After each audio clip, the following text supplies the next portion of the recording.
ॐ या देवी सर्वभूतेषु प्रज्ञारूपेण संस्थिता मातृरूपेण संस्थिता शक्तिरूपेण संस्थिता विद्यारूपेण संस्थिता दयारूपेण संस्थिता नमस्तस्यै नमस्तस्यै नमस्तस्यै नमो नमः।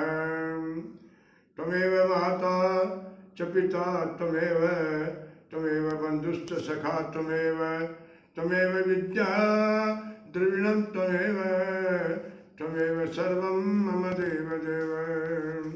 गुरु गायत्री माता की जय।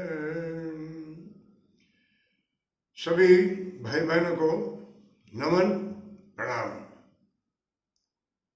माँ गायत्री, माँ प्रज्ञा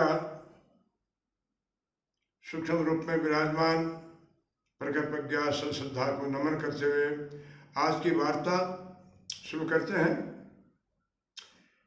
भाई बहनों, भगवान के बारे में लोगों ने उसका मानवीकरण कर दिया और भगवान को एक व्यक्ति के रूप में परिभाषित कर दिया और इसीलिए ये भगवान के अनेक टुकड़े हो गए। अब भगवान की मूल चेतना वास्तव में निराकार है। बादल जैसे अनेक रूप धारण कर लेता है। भगवान भी इस सृष्टि को संचालन करने के लिए अनेक युगों में अनेक रूपों में आ जाते हैं। इसे कहा गया तुम्हें माता च पिता। वही माँ बन के बच्चे को गर्भ में धारण कर लेता है और दूध पिला के पालन कर देता है। पिता बन के उसका पोषण करता है, गुरु बन के ज्ञान देता है और धन बन के उसका सारा काम बनाता है। उसी भगवान को अनेक रूप रूपाए ऐसा कहा गया शास्त्र में। और जैसे बादल के कई रूप होते हैं, वही बादल घोड़ा बन गया, ऊंट बन गया, निराकार का कोई रूप नहीं था। तुलसीदास जी ने बड़ा सुंदर लिखा है, जाकी रही भावना जैसी प्रभु मूर्त देखी तिन वैसी। जिसकी जैसी भावना है भगवान उसी स्वरूप में से सामने आ जाते हैं। भारतीय संस्कृति में पिता बन के भी आए हैं। प्रहलाद जैसे लोगों के लिए, ध्रुव जी जैसे लोग, उन्होंने अपने इष्ट को पिता मानकर किया। और माँ मान के गायत्री परिवार वाले या जितने दुर्गा के भक्त हैं वो भगवान को माँ मानते हैं। और अर्जुन जैसे लोगों ने, गोपकारों ने सखा मित्र बना की भक्ति कर ली। मीरा गोपियां, उन्होंने उसके पति मान लिया। कौशल्या आदि ने बेटा मान लिया। कुछ भी मान लीजिए ना, मान तो लीजिए। ऐसे ही भगवान का असली रूप क्या है? दो रूप हैं उसके, शास्त्र में लिखे हैं। एक सुंदरम सुंदराणाम, एक भीषणम भीषणानाम। सुंदर, यह ऋषियों ने स्थूल से सूक्ष्म की ओर ये पद्धति अपनाई, क्योंकि निराकार पकड़ना नहीं आ रहा था। तो इसलिए उन्होंने सुंदर रूप में मंदिरों में भगवान को बैठा दिया ताकि उसकी परिकल्पना से चेतन को प्राप्त कर लें। रावण ने भगवान को शत्रु बना लिया। देखिए, कंस ने, रावण सामान्य सत्य नहीं था, महान पंडित था, तपस्वी था, ज्ञानी था, त्रिकालदर्शी था। और वो जानता था कि मेरी रुचि तो भगवान से बैर बांधने में है। वो शत्रु रूप में भ्रकुटी ताने हुए हाथ में धनुष और काल रूप में उसको प्रशिक्षण दिखाई देते थे। और उसी रूप में जानबूझ के उसने भगवान शत्रुता करी ताकि उनके हाथ से मरूं। बहुत बड़ी बात है। तो हमारी संस्कृति में इन सभी रूपों में माँ का रूप सबसे बड़ा है। माँ पोषण करती है। ऐसे भगवान हमको माँ के तरफ पोषण करने वाली चीज को हमने माँ का रूप दिया। धरती माता, भारत माता, गंगा माता, गौ माता। ये माता क्यों, पिता क्यों नहीं? जय बोलते बोल भारत माता की जय। कोई नहीं कहता भाव बोल भारत पिता की जय, बोलता कोई नहीं? कोई नहीं बोलता। तो ये लोग पूछते हैं क्या है ये इष्ट को किसी भी रूप में बसने का तरीका है। और इसीलिए भारतीय संस्कृति में सदा से नारी का महत्व सबसे बड़ा माना गया है। ये हमारा देश नारी प्रधान देश है। नारी को ही ईश्वर का रूप मान करके, लक्ष्मी का रूप मान करके हमारे कृष्ण में इस समय के सतयुग से लेकर आज तक हम देखते हैं इतिहास को, नारी का प्राधान्य रहा है।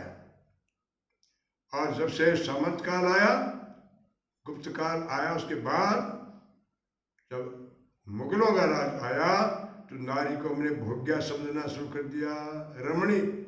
तभी से इस देश के कदम फूट गए कि नारी को हमने वासनात्मक रूप में देखा, उसको मां के रूप में नहीं देखा। इसलिए आज चारों तरफ मारो मार वासना कामना का तांडव हम देख रहे हैं। यानी भाइयों, भारतीय संस्कृति में नारी को इतना प्रधान माना गया है, उसकी भूमिका 99% है, पिता की 1% है। माता पिता जोड़ा, पिता माता कोई नहीं बोलता। तुम्हें माता च पिता, तुम्हें पिता से माता कौन बोलता है? देखिए माँ का प्रधान। देखिए भारतीय संस्कृति में जब शादी होती है लड़के लड़कियों की, तो पहले 7 भावनों में 4 भावनें आगे वो कन्या लेती है, दूल्हा पीछे चलता है, और दूल्हे को 3 ही भावनें मिलती है। जितना प्राधान्य है नारी का। मनुस्मृति से लिखा है, यत्र नार्यस्तु पूजन्ते रमन्ते तत्र देवता। जिस घर में नारी का सम्मान होता है, पूजा का मतलब कोई आरती नहीं करनी है, पूजा मतलब माँ की जगह माँ, दादी, चाची, ताई, पत्नी, बहू, बेटी, बहन के रूप में हम उसको सम्मान दें, आदर दें। नारी का सम्मान रहा है, संस्कृति का उत्थान हुआ है।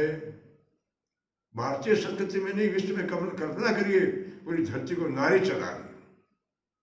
इसे भगवान ने जब भी संकट आया देवताओं पर, देवासुर संग्राम में नारी का रूप धारण किया और राक्षसों को मारा। जब पापाचार बढ़ने लगा, राक्षसों की संख्या बढ़ने लगी, तो भगवान ने माँ का रूप धारण किया और धरती माता बनके, गौ माता बनके सब देवताओं ने प्रार्थना की। तो भगवान का मैं आऊंगा धरती पर और उसको असुर विहीन करूंगा, धरती को असुर में हीन कर दूंगा, ये मेरी प्रतिज्ञा है। भुज उठाए प्रण की, भगवान ने भुजा उठा के प्रतिज्ञा की थी। इतिहास को देखिए। और हमारे व्याकरण में भी देखो, हमारी बहनों का स्थान ऊंचा है। बहनों के शादी होने के बाद लिखा जाता धर्म पत्नी, धर्म जुड़ा है, किसी पुरुष के नहीं जुड़ा धर्मपति। ये पति हैं बेचारे, ये कर्मपति हैं, ये धर्मपति नहीं है, वो धर्मपत्नी है। धर्म जुड़ा एडजेक्टिव विशेषण। फिर देखिए स्वर में हर स्वर दीर्घ स्वर होते हैं। पत्नी में कितने अक्षर हैं? पत्नी 2.5 अक्षर है। नी बड़ी मात्रा, दीर्घ मात्रा, पत्नी। इन पुरुषों में पति 2 अक्षर है, पति, ती भी छोटी। देखिए व्याकरण भी कहती है, कल्पना नहीं है। फिर देखिए बड़ी मात्रा से बहनों में क्या लिखा है? ना री, दोनों दीर्घ मात्रा, ना री। पुरुषों में क्या लगता है? नर नर नर, दोनों छोटी मात्राएं। देखिए हर जगह कीर्तन करते हैं, सीताराम जय सीताराम, राधे श्याम जय राधे श्याम, सीताराम सीताराम। सीता पहले राम, राम सीता, राम सीता कोई नहीं बोलता। श्याम राधे कोई नहीं बोलता। सीताराम, राधे श्याम, उमा शंकर, लक्ष्मी नारायण। उस नारी को कितना सम्मान मिला है। जिस घर में बहनें प्रसन्न रहती हैं, सास बहू हंसती रहती हैं, प्यार का मोहब्बत रहता है, वह लक्ष्मी का आगमन होता है। लक्ष्मी अपनी बेटी नारी या बेटी को दुख देना नहीं चाहती। जो पुरुष अपनी पत्नी को सताते हैं उनका विनाश हो जाता है। लक्ष्मी माता इतनी नाराज होती है और रोटियां के लाले पड़ जाते हैं। नारी की आंखों में आंसू गिर गए, बर्बाद हो जाओगे। ऋषि कहते हैं नहीं, गुरुदेव कहते थे बेटा नारी हंसती रहनी चाहिए, प्रसन्न रहनी चाहिए और उसको पढ़ाना चाहिए, शिक्षित करना चाहिए। पैर की जूती नहीं समझिए इसको, भोग्या मत समझिए, ये मांस का लोग थोड़ा नहीं है। नारी साक्षात प्रतिमूर्ति है। इसमें तपस्या है, इसमें साधना है, इसमें त्याग है, सहनशीलता है, कौन सा गुण है जो हमारी बहनों हमारी माताओं में नहीं होता। इसलिए अगर राष्ट्र का विकास करना है तो नारी को आगे लाइए। इसलिए गायत्री परिवार वाले हमारे भाई बहन सब नारी जागरण की बात करते हैं। हमारे गुरुदेव ने नारी जागरण की बात कहा कि नारी का सम्मान जहाँ है, संस्कृति का उत्थान वहाँ है। जागेगी भाई जागेगी, नारी शक्ति जागेगी। जाग गई भाई जाग गई, नारी शक्ति जागी। देख लो, आप पढ़ाई में देखो, लड़कियां आगे रहती हैं, हर काम में बहनें आगे जा रही हैं। मिलिट्री में देखिए तो हवाई जहाज चला रही है। इसको मौका मिला है तो देखिए आगे बढ़ रही है। ये पुरुष ने अपने स्वार्थ बस इसको अपने अंडर में रखा, वो अपने आप को बड़ा आदमी समझने लगा। नहीं, एक रथ के दो पहिए हैं, दोनों बराबर होते हैं। इसको छोटा होने भारतीय संस्कृति में शादी होती है तो प्रतिज्ञाएं होती है, साफ लिखा है कि दोनों का बराबर रूप है। इसका समान, उसका कितना बड़ा त्याग है। जिंदगी भर माँ बाप को मायके को छोड़ करके ससुराल में उम्र बिताती है, चूल्हे चाकी में रहती है, कितना काम करती है। अरे पुरुषों के ससुराल भेज दिया जाए, 4 दिन नहीं रहेंगे। इनको कह दिया जाए, मुझे हंसते थे कि किसी पुरुष को कहते तुम ससुराल में रहोगे और ड्यूटी तुम्हारी रसोई में रहेगी, बर्तन आपको साफ करने हैं, रहोगे ससुराल में, एक नहीं रहेगा। कितना बड़ा त्याग है। गर्भ धारण के समय में कितना बड़ा कष्ट है, वो नारी ही जानती है। उसका ऋण कोई माँ का बेटा चुका नहीं सकता, पैदा ही नहीं हुआ हजार जन्म में। ये प्यारी बहनों भाइयों, नारी जागरण के अंदर आज भ्रूण हत्याएं हो रही हैं।